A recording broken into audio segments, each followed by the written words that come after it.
Hour 2 Overdrive continues. Brought to you by FanDuel. Bryan Hayes, the O-Dog, Jeff O'Neill, Jamie Noodles McLennan. Our buddy Ray Ferraro will join us here in a moment. Ray was in Pittsburgh a couple of nights ago watching Penguins Blackhawks, and obviously he would have been tracking all 7 Canadian teams last night. There are a few Canadian teams that are very happy today and a few that are not so happy today.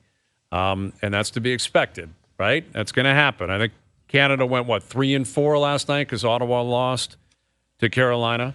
But all in all, it's just the start. You know, we're trying to be very reasonable here, right? We're it's only one game, but. It's only one game, but I think number 34 is on his way to a big season. I really do. I felt good about it coming into the year. Not that this is some crazy hot take. The guy's, one of the best players in the world. But I think in terms of goal scoring, last year he hit 40. It never felt like he was on the verge.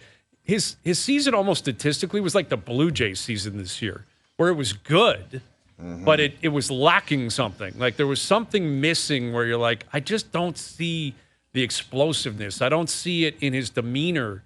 Last night, like he was rocking, man, and he was jacked cooking. too. I'm going to give you this one, Hazy. Hashtag it's only one game, but I believe Fraser Minton gets better and better and better. So you watch for that. Okay. I hope you're right. I think that's necessary. I honestly watched him play, and it was a pretty typical first game. If he had scored that goal, it would have been massive. He had that chance in front of the net. But it was just kind of wading your way through, and it was a first game.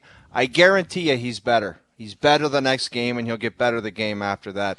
That's my hashtag for you, Hazy. Yeah, okay? I thought he got overwhelmed a little bit by the speed and strength. Like, that's just all it is. Your first day, your first game, you're kind of just, it's almost like an out-of-body experience. You're watching yourself play. He'll get better, he'll get stronger, and he'll realize, like, he's got to be a little bit quicker in situations. He had that turnover in the neutral zone that come back to bite him. That could have come back to bite him. But at the end of the day, like, I think he's a player that they're going to give not a long leash, but they're going to give him 5 to 9 games, and he'll be fine. Like, I think he's going to be a player, Yeah, no, they're happy. They should be happy about what they've drafted, who they have in the system. We'll see what it means long term. Here's one that I probably said 15 times last year, and so I'm going to say it's hashtag it's only one game, but it's actually more than one game. Timothy Liljegren needs less flex on his stick. He needs less flex or a longer stick. How many times did he do that last year? Dude, he did it 5 times last year. 15 times last year. No, he did the it same wasn't thing. 15. It was a 5. lot. It was a lot. You said his stick is too short. Some guy just tweeted me and said, tell Liljegren his stick is too long. So what the hell is it? I think it's short. I think that's like when you're going backwards and the flex on it. You and the guy Gary that tweeted me about the stick, you're both wrong. Because this guy takes that thing out there every day in practice and does backhand spinoramas and toe drags and saucer passes. That is not the stick.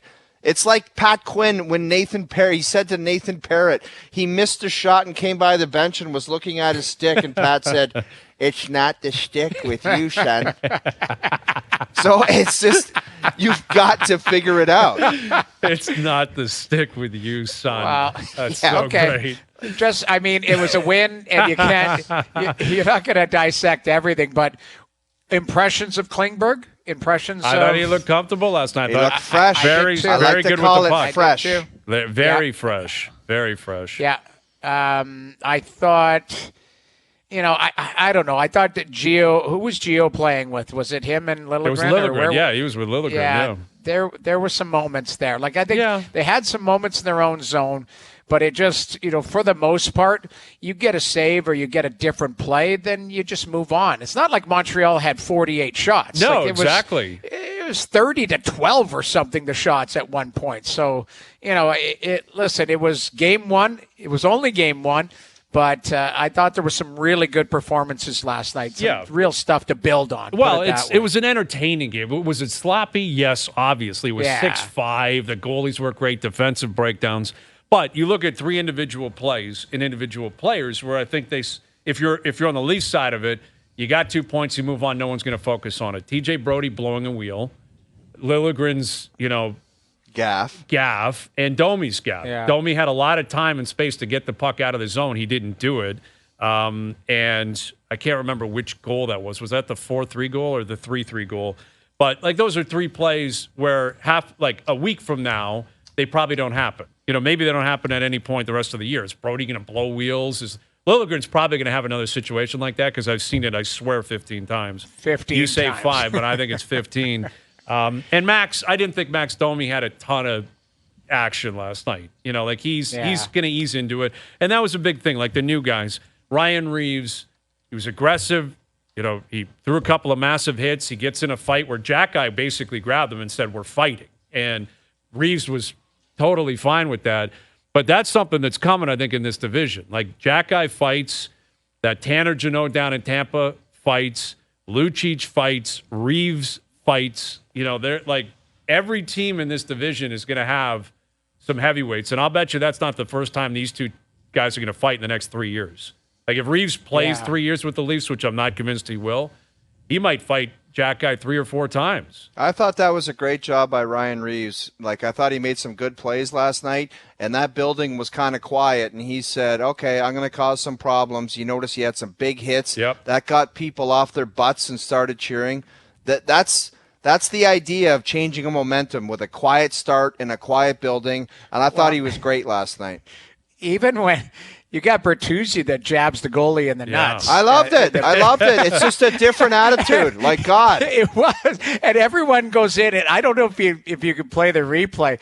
Bertuzzi, somebody's head is there, and he, pops a left in there. I was kind of chuckling because it was, he is, as Ray will say, he's an unmade bed. When you look at him, it's kind of a, it kind of looks a bit messy, but he's a player. The guy's got no tape on the knob of his stick. Yeah, I love it. He's awesome. a throwback, and he's a good player. And I don't think that was his best game last night, but I think he's going to be great on that line. Yeah, I agree with you, and I think that's a testament to a guy who probably knows not playing my best game.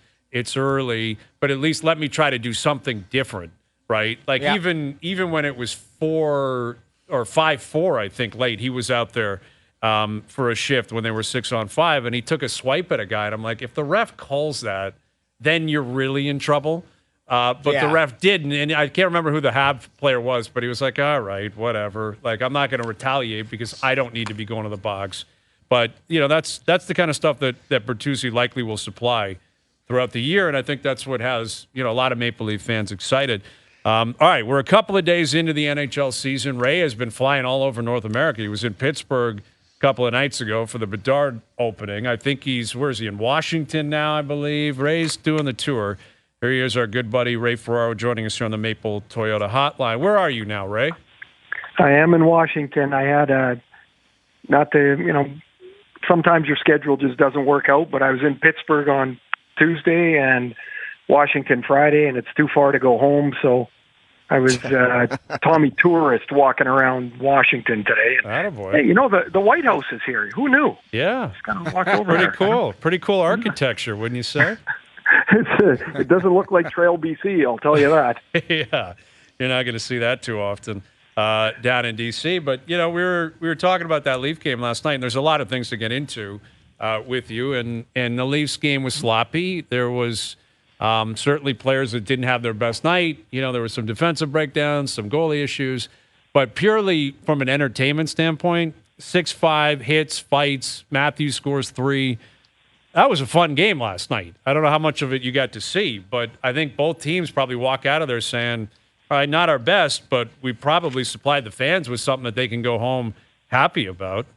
Yeah, I watched. Well, I'm in my hotel, so I watched start to finish, and right from the time that Brody blew a shoe, it looked like the first game of the year, right? Like, there just, for everything that you just said, and so I watched the late game, and I don't know who had 8-1 that Edmonton was going to lose in Vancouver, and it's like, it's all so early, and the goals are statistically every year. October has more goals than every other month, and it's because it's loose and guys are running around all over the place. Nothing's really tightened down yet. Everybody's super excited to get going, and I'm in like the when the game's 5-3, it should be over. Mm-hmm. And then the way it gets tied up with the goalie out twice, and there was enough chances to win the game for both sides, and it was really fun to watch. I'm sure the coaches and the guys that are breaking down what's supposed to happen were like, man, this is early October for sure, because it was chaos really all over the place. Ray, can you speak to how quickly momentum can change in both directions, even confidence as a player? Like for Austin Matthews to get 3, Brock Besser to get 4 in his first game, Bedard to get 1 in his second game, that confidence right off the hop, and how quickly it takes 2 or 3 games, and you're like, man, this is I don't know. I used to get antsy after 2 or 3. I got to score here because I'm starting to get a little pissed off at myself. Well, I would get, honestly, I 100% agree. It was almost embarrassing. You'd be like, the first game you can kind of shake it off, and the second game you go, well, it's only 2 games. but now you're into the next week, and you're like, man, if I don't score soon, I'm off to a really bad start. At least that's Ray, the way it's an awful way to look at it, but if I didn't get 1 by 3, I'd be like, I'm close to 10 games without a goal. And just panic. You get into panic. It's so wrong, because if you think of it, at some point, say you went 0 for 9 to start the year, and if at some point in the year, and goal scorers they'll go 7 goals in 8 games, and then all the average is the same. But you never think of it. When you're in the midst of it, it sucks so bad, because you never think, at least for, I think my self-talk wasn't probably so great.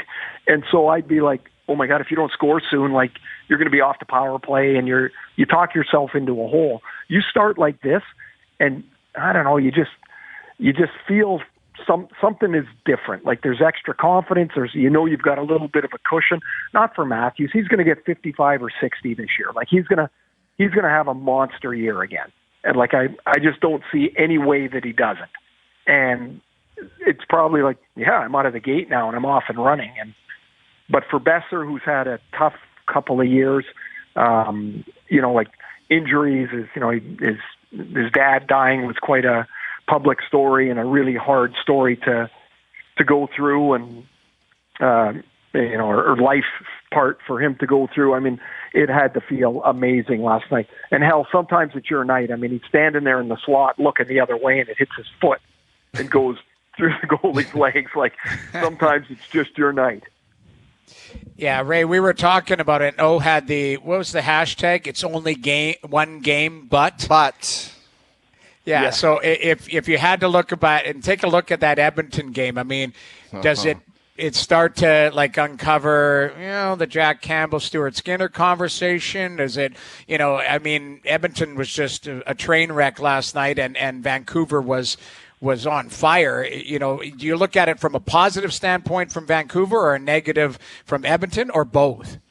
I think it's got to be both, because you're the goalie guy, but I don't know what Campbell was going to do in there for the 4 that he gave up. One of them, Besser's shot maybe he was a little deep on that one, that Besser beat him over the glove. Garland had a breakaway. Besser taps one out of the air after 2 defensemen cover the same guy, and Miller gets a free crack at it. But it's only one game. If that hashtag's right, it's only one game, but it is a question for sure. It has to be. And I think what was more stark or obvious to me watching that game is, man, do they miss Matthias Ekholm? Because that defense was not good last night. No. Nobody. And, I mean, obviously it's 8-1, but without Ekholm there, it seemed like everything was just a little or a lot unsettled. And, for Vancouver, I mean, there's that market likes to get antsy in a hurry, or not. I don't know if they like to, but they sure do. So, if they would have gone into Edmonton already 1 in the hole, it would have been there would have been lots to talk about. So it's good for them to get out of the gate like that too. Well, and I'm bracing for Game 2, which I believe is back in Edmonton. Saturday. That McDavid, Saturday. man, after the game, he had a couple of great lines because I guess Demko was sick. I guess he was suffering from the flu, and he came out. Tocchet said he puked in his mask. Right. Which seems like a legitimate reason to put Casey DeSmith in. But McDavid didn't want to hear it, right? He's like, it's not like dismiss an e-bug. Like, why is that guy going in? And, hey, they had the PP1, and it was 8-1. Like, it's almost like if you're Tocchet, you want to call McDavid up and say, I swear he was sick. He was sick. I'm telling you he was sick. And the PP1, that wasn't my fault. Like, we didn't have him out late. It was a miscommunication because that cat is going to come alive on Saturday night. Like, I expect him I love to. it, man. I think it's great. It's a great way to start. And, on the flip side, Ray, this Elias Pettersson, his future in Vancouver, how he feels about the team, how the team feels about him. If he plays like he did last year and keeps playing like he did last night, they better find a way to sign that guy. Like, he better stick around in Vancouver. Well, it would be I can't even tell. Well, I mean, pick whatever thing you want to say, which player you want to use as an example, but that would not be good. No. That would be like the beyond not good. Not good. He's a tremendous player. He's just coming into what he's really going to be. There's not really much he can't do. I can't think of anything that he can't. He's probably, I don't know. It depends whether Draisaitl's a centerman or not, but there's not 10 centers in the league I would want in front of him. There just isn't. I mean, he plays at both ends of the ice and plays it well. He scores. He had 100 points last year. I think he's going to get 100 points again, which is not so easy to do. But if he wants to wait to the end of the year, like this narrative, and again, I live in Vancouver. I listen to it. Are the Canucks committed to him? Well, you can't sign a contract unless both sides want to sign it. It's like Steven Stamkos in Toronto or in Tampa saying, I'm ready to sign, but I can't make up a contract for myself. And so, like, the two sides have to figure out whatever the number is, whatever the years are, and if Pettersson wants to wait and see how the team is going to do, I think it's a smart move. Like, why wouldn't you wait? You wouldn't. Would you like to sign an 8-year deal and be Seth Jones? He's got 7 years left on that deal. They're not even. I said the other day they were talking about. I think he's got 7 years left. He signed an 8-year deal. I think it was an extension when he went there. Like, I believe. Right, and so I think there's still 7 left. And I said the other day, like, they're not even building the foundation of the rebuild yet. They just bought the land. Mm-hmm. Like, it is, but he's got 7 years left. So if you're Pettersson and things go way south and they're going to have to, really rebuild things, why would he want to sign there? Maybe he doesn't. So, right. I mean, the best players hold all the cards. They always have and they always do. And he's going to get paid big time, and I'd be really surprised if it's not Vancouver. I'd be shocked, but it's just not today. With Ray Ferraro, or ESPN hockey analyst, the Ray and Dregs podcast as well. And I was watching your telecast the other night, that debut for Bedard in Pittsburgh. I thought it was great that you were showing his stats in Regina last year, and then you came over the top with your 108-goal season as if that was necessary. But I like it. Well, yeah, it was a good try by him. He was only 37 short. Right. But, he gave it his best effort last year. Okay, he was 17 and I was 19, and the goalies were somewhat different. And a little bit. 108's 108, man. You don't have to make any excuses for that. That's an incredible season. But obviously, the hype train has been it's been over the top, but I think it's been justified. He had an assist night one. He had his first goal last night in Boston. I mean, you saw it up close and personal between the benches. Like, what are we talking about here? And now that you've seen it up close and personal, what do you project for Bedard this year? I think Noodles and I actually talked about this. We were chatting away there. I got about 70 points for him. Mm-hmm. And the reason I do is, look, he played 21 and a half minutes the first night. He played more than that the second night. He's not going to be able to do that all the time. Like, it's just not going to happen. All the enthusiasm and energy that you have at the start of the year, when you're in game 34 and you're on some hellacious road trip, there's going to be times where it's just not there. And he's 18 years old. And so the expectations are wildly out of hand, and there's nothing he can do about it. I'll tell you what I saw, though. That kid is so composed on the ice, like, all the time. In that game, he didn't look like he was ever nervous. Like, his second shift, he carried the puck and he went through the neutral zone. He kind of picked his way through and worked it into the zone. I was like, there's no chance I would have ever done that. I would have got the red line and got rid of it because, oh my God, I just didn't want the puck on my stick. I was too scared. And the confidence in his ability, knowing that he is something different, but his composure is like, when he's in a small space, he still thinks he can make a play. Like, very few players think that, and he does. But like, how good can their power play be? Like, are they going to be 20%? That would be really good, I think, because it's not going to be a great power play. Like, it's not like he's going to get 27 power play goals. Yeah. Because if in the third period they had a power play, and Pittsburgh's defenseman was standing in his shadow. Like, the kid's one game in, and like, he's got no room on the power play. And so I was really impressed. But, is he going to get 45 goals? I would be stunned if he gets much past 30. I really would, because I think it's really hard. Yeah, I was watching that game too, and I said this yesterday on the show. I feel like 5 games in, maybe 7, maybe 10, like, you're going to see him find another level too once he just understands or gets to see what the league's all about. Because even that first game that you recall, I think, Achari gave him a good whack along the wall. Like, there was a couple times where, as an 18-year-old kid, you're going to get overwhelmed physically just by the size of the guys or the strength of the guys you're playing against. But I think 5 games in, or when you start to settle into the league, don't you feel like he'll be able to avoid situations and understand where he needs to go on the ice, where he can get that space? Yes, and I was somebody told me, as I was with somebody in the Blackhawks management, they were telling me they have been most impressed with, of the things they're all impressed with, is that he always seems to be open. Like, he always seems to find a place to be open. Mm-hmm. And they use the example of Brett Hull.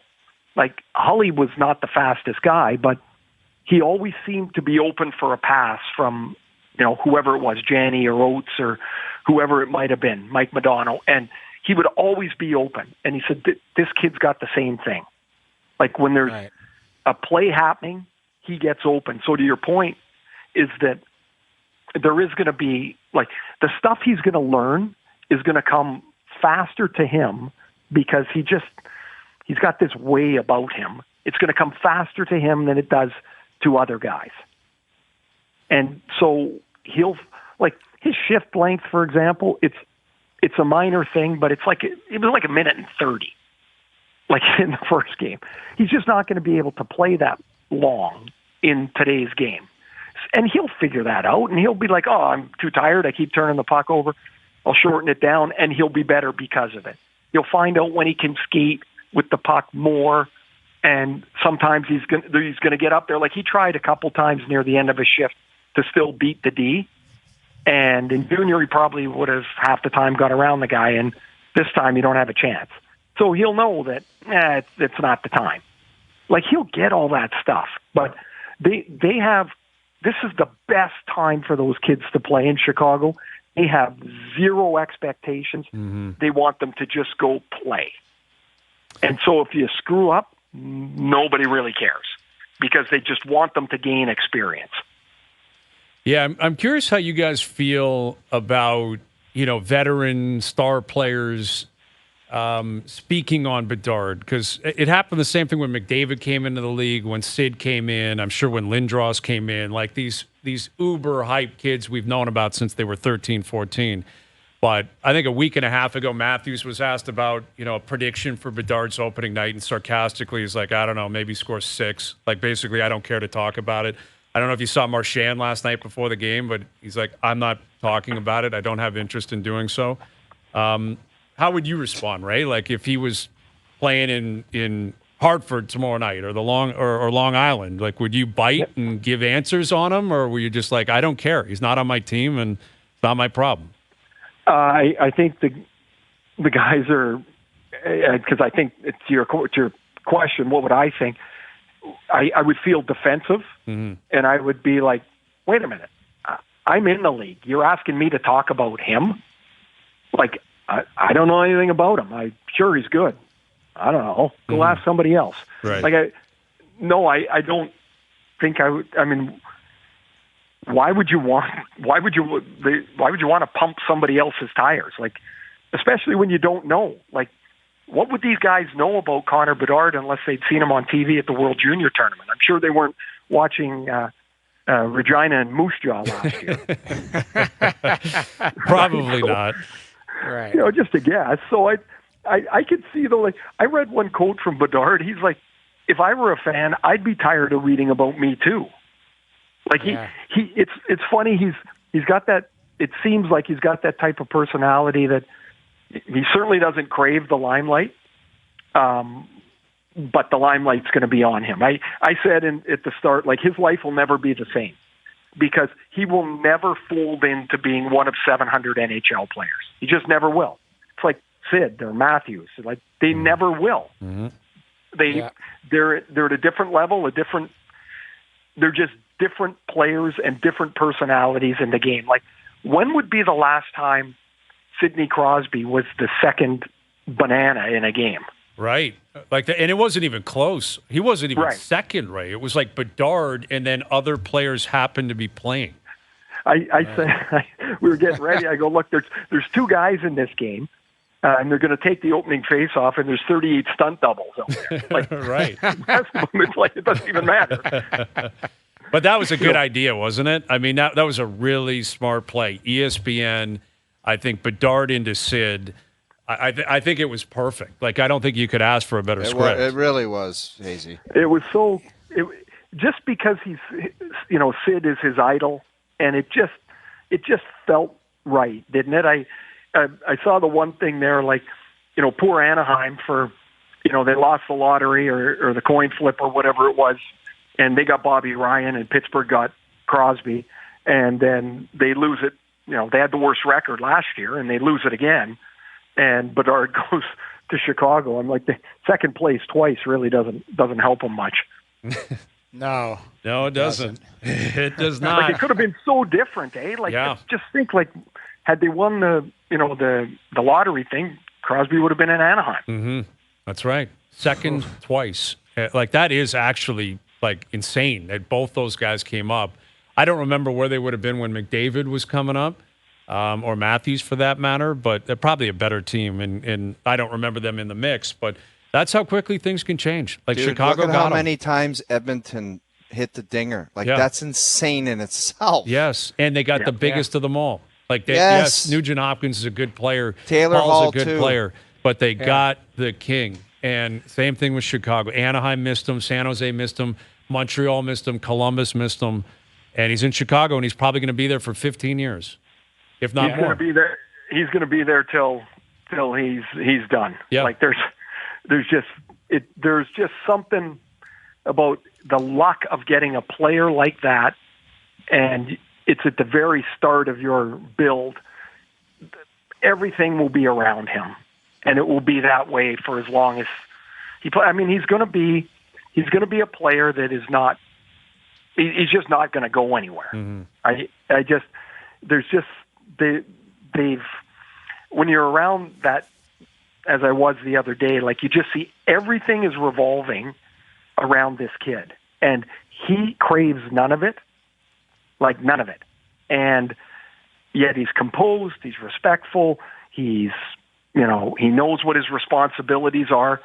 And I did like when he came out, and his stick wasn't where he left it. And I don't know why, like, what the mystery was. Like, 1,000% one of the guys moved it, like guaranteed. Yeah.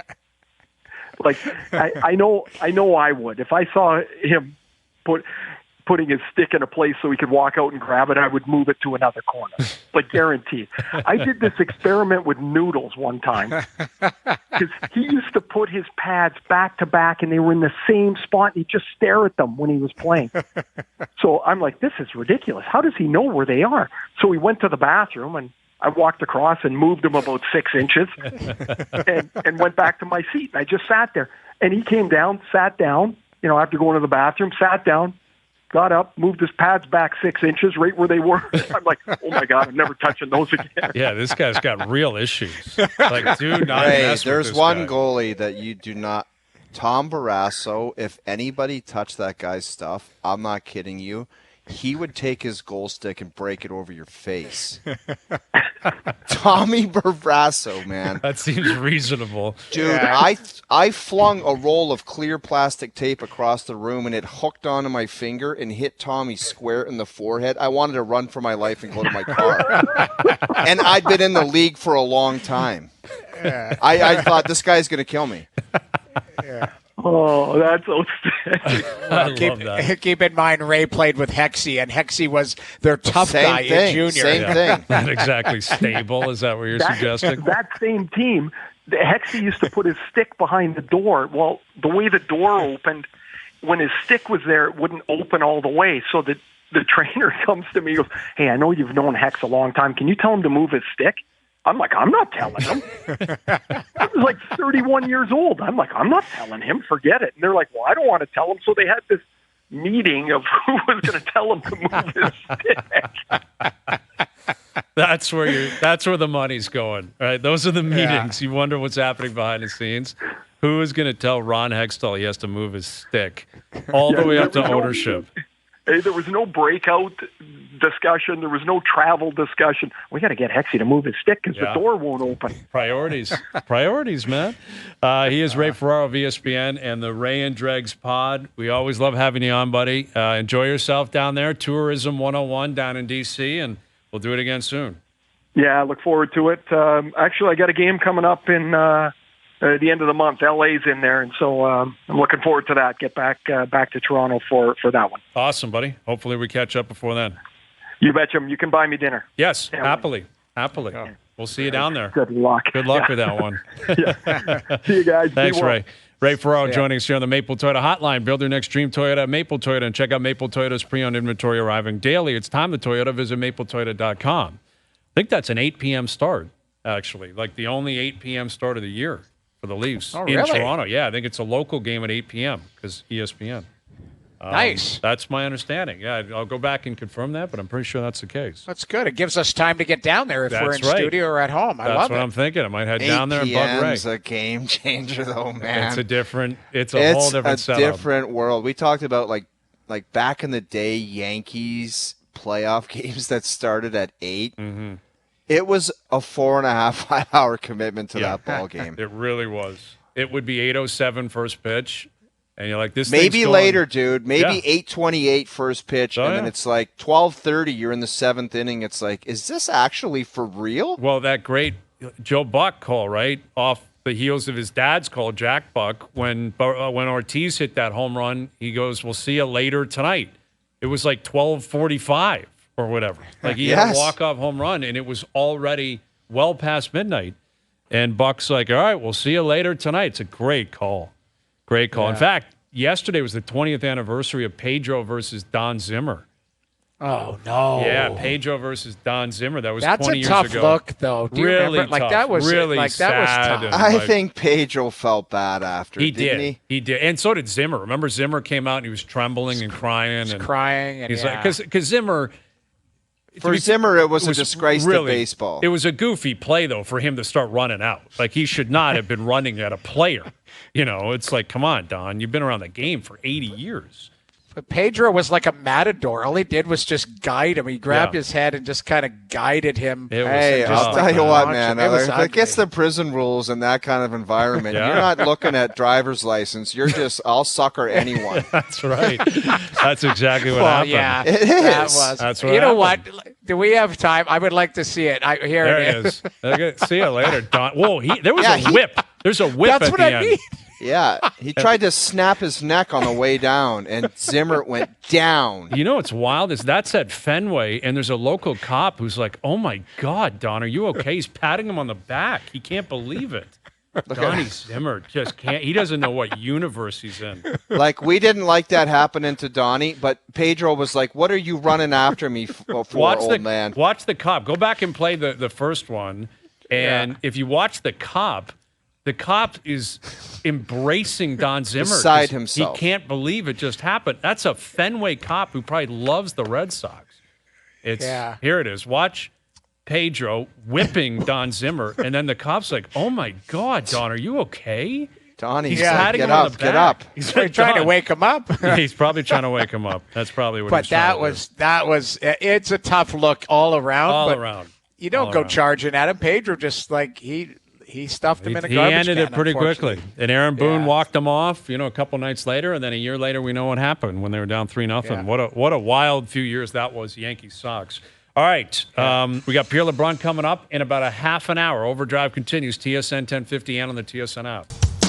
All right, Luke Wilson in studio at around 6:30. We'll catch up with Luke for the first time this week, right? Get his take on a number of different things around the NFL, including the game tonight, where Taylor Swift will be there, so that means Al Michaels has got a comment on it. And I have Dude, a feeling, I love this comment. What was it? He said, "We're not going to go overboard with this. Too much of a side distraction if you make it the main attraction of a sports broadcast." He said, "I sat down and talked with everybody. We're not doing it." Thank you, Al. I love that Al Michaels just runs the whole show. He does right? run the show, eh? He runs the whole operation. No vegetables. Dude, I want a steak waiting for could me. not believe that interview where he looked that guy straight in the eyes and says, "I've never knowingly ate a vegetable." And the guy's like, "Well, aren't you interested in trying like a carrot?" He said, "Absolutely not. I have zero interest." And by the way, loved it. he's 75 years. I think he no, 80? he's over 80. 82. Yeah, 82. 82 years old. 82. He's a medical marvel. I'm telling you, man. The guy wants a steak. It's probably barely cooked. It's probably blue. He wants a steak. Dude, the any rarest kid of that's rare. told by their mom to say, "Eat your vegetables," they should just hold up a pic on their a little trading card of Al Michaels saying, "No thanks." 82 years old and he's on TV every Right. night. I want to be Al Michaels. And Al will not knowingly eat vegetables, which must be wild for him to walk into a place and order food. Like, he must be really annoying for a chef. Like, this guy has access to 5-star restaurants all over the world, and he must be walking in there asking all the time, "What's in that? What's in it? What's in it? What's in it?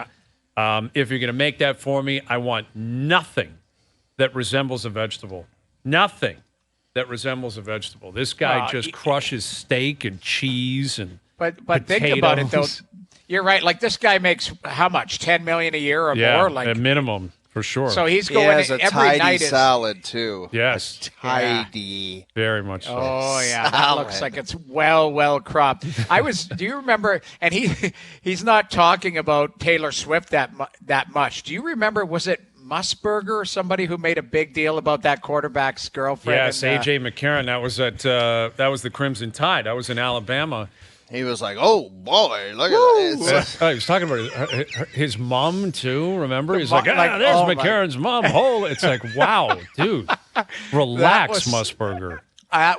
That's one of the old time, like, I mean, it's crossing a line, but it's just that was something else. Can you It imagine was. if he did that to Taylor Swift tonight? Well, they'd have to pull him off air. They probably would, because people would be they'll be on edge, right, about what Al Michaels is going to say. But I will.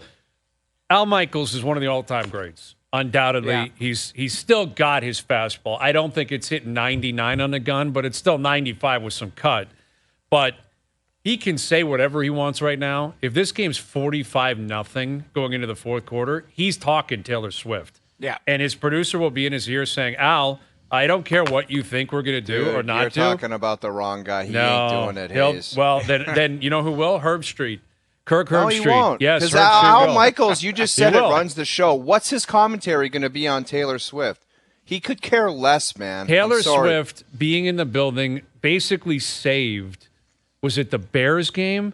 Yeah, I think it was when didn't they beat the Bears like 41-7 by the second I'm pretty half. sure at 82 years old you have enough authority to say to a producer, "You're not telling me to talk about Taylor Swift." Of course he does. He's going to do what he's going to do. My point is his instincts in TV. He's been in TV for 50 plus years, 60 years.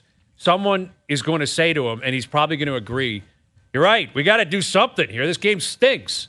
What are you going to keep talking about Sean Payton and how brutal the Broncos are?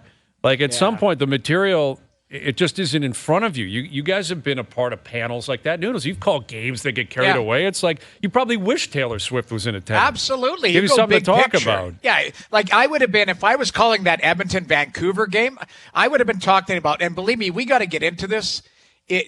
Stop fighting in the stands. Oh, the fight in Vancouver was outrageous. I don't know what the hell has gotten into fans. Like, Dude, you're banned seeing for it life. Banned for life. You're not allowed back in a sporting event.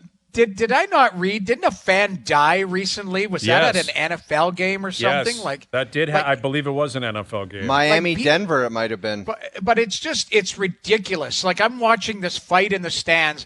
It's a guy with a McDavid jersey on and a guy with a Quinn Hughes jersey on, and they're throwing beer at each other, and then they decide to go at it. Like, I go and have a good time, have 1,000 beers. You can, bark a little bit, but knock it off. Like, it's ridiculous. Yeah. And you know what everyone is doing around them? Filming it.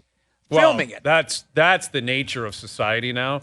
You whenever there's fights, like you see it with kids, right? Like in high school, there's different angles of two kids fighting. It's sick. It's crazy. And that kind of stuff gets online. It goes viral. But you're right. Just buffoonery. Like, just completely embarrassing behavior to get in a fight at a sporting event. It's crazy. I hate it. Yeah, I'm with you on that. All right, Pierre LeBrun in about 20 minutes. Luke Wilson coming up. You guys, you had a decent week last week. Not the best. I got a little bit of a burr in my saddle about the Packers. As you should. I told you, man, he's an analytically driven individual. You put some heat you know on what? him. I'll ask him to answer that. I will. I'd like to ask my own Pardsy. You go ahead. You can ask your you called Pardsy. him a choker. I did. I said he doesn't have the stones to make a call under the gun. Ooh. He doesn't have it in him.